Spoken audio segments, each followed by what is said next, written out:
আসসালামু আলাইকুম বন্ধুরা, আশা করি সকলেই ভালো আছেন। একদা নমরুদ স্বপ্ন দেখল যে অগ্নিকুণ্ড থেকে খোলা তরবারি হাতে নিয়ে এক লোক বেরিয়ে তার দিকে দৌড়ে আসতে লাগলো। এই অবস্থা দেখে নমরুদ দৌড় দিলেন। ওই ব্যক্তি তখন একটি ডিম ছুঁড়ে মারলো এবং ডিম ভেঙে বিশাল এক নদীতে পরিণত হলো।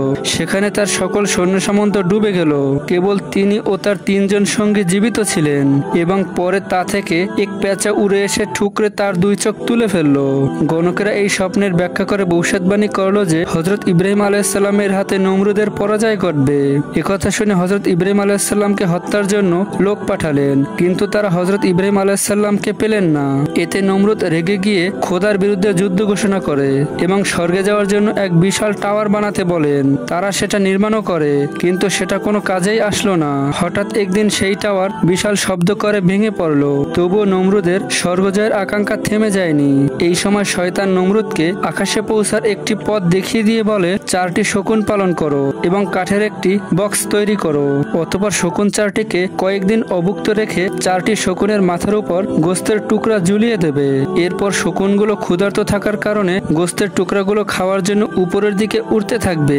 নমরুদ ঠিক তাই করলো। এরপর ঊর্ধ্ব আকাশে যখন পৌঁছালো, অর্থাৎ যেখান থেকে আকাশ বা পৃথিবীর কোনো কিছুই দেখা যায় না, তারপর একের পর এক তীর ছুঁড়ে উপরের দিকে নিক্ষেপ করতে লাগলেন। সে সময় মহান আল্লাহ তাআলা হযরত জিবরাইল আলাইহিসসালামকে বললেন, আমার এই বান্দা যেন নিরাশ না হয়। তীরের মাথায় একটু রক্ত লাগিয়ে দাও, যাতে নমরুদ বুঝতে পারে যে তিনি হযরত ইব্রাহিম আলাইহিসসালামের খোদাকে হত্যা করতে পেরেছে। তীর নিক্ষেপ শেষ হলে নমরুদ পৃথিবীর বুকে ফিরে আসে। মাটিতে অবতরণ করার পর নমরুদের রক্ষীরা নিক্ষিপ্ত সব তীরগুলো কুড়িয়ে নিয়ে আসলো। যেগুলো পাওয়া গেল তার সবগুলোই ছিল রক্তরঞ্জিত।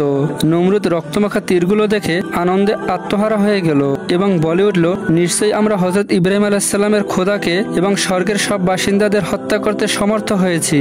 এবং তার সাক্ষ্য বহন করে তীর লেগে থাকা এই রক্ত।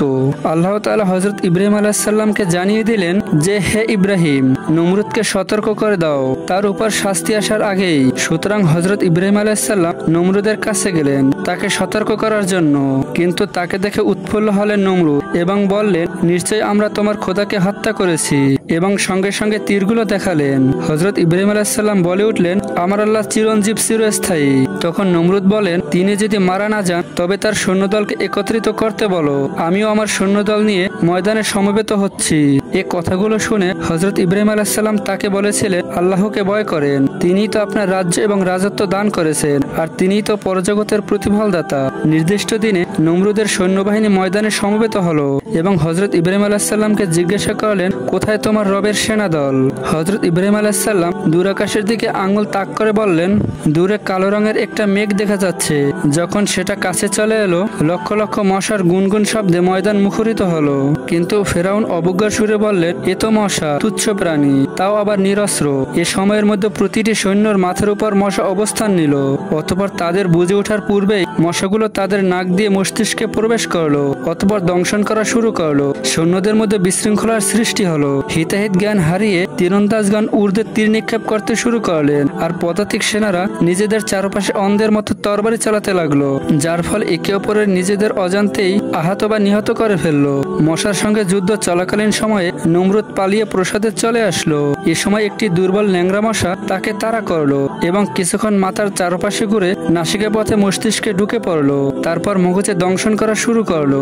নমরুদ যন্ত্রণায় অস্থির হয়ে উম্মাদের ন্যায় প্রসাদে প্রবেশ করলো এবং যন্ত্রণায় দিশেহারা হয়ে জুতা জোড়া খুলে নিজের মাথায় আঘাত করতে শুরু করলো। জুতা দিয়ে আঘাত করলে মশা কামড় থেকে বিরত থাকে, বাকি কোনো কিছুর আঘাতে কামড় বন্ধ করে না। অবশ্যই মাথায় মৃদু আঘাত করার জন্য একজন সার্বক্ষণিক কর্মচারী নিযুক্ত করলো নমরুদ। সুদীর্ঘ 40 বছর এই দুঃসহ যন্ত্রণা ভোগ করতে হয়েছিল তাকে। সে সময় হযরত ইব্রাহিম আলাইহিসসালাম তার সাক্ষাতে বললেন, হে নমরুদ, নিজের মাথায় নিজের জুতা দ্বারা আঘাতের জন্য গোলাম নিযুক্ত করে রাখা জঘন্য। আরো বলল, এখনো সময় আছে, আল্লাহকে সর্বশক্তিমান এবং অদ্বিতীয় বলে স্বীকার করে নাও। কিন্তু নমরুদ বলল, হে ইব্রাহিম, আমি দুনিয়ার অধীশ্বর, অন্য খোদাকে আমি স্বীকার করি না। তখন হযরত ইব্রাহিম আলাইহিসসালাম বুঝতে পারলেন যে যাকে আল্লাহ তাআলা পথ প্রদর্শন করেনি সে কখনো সঠিক পথ খুঁজে পাবে না।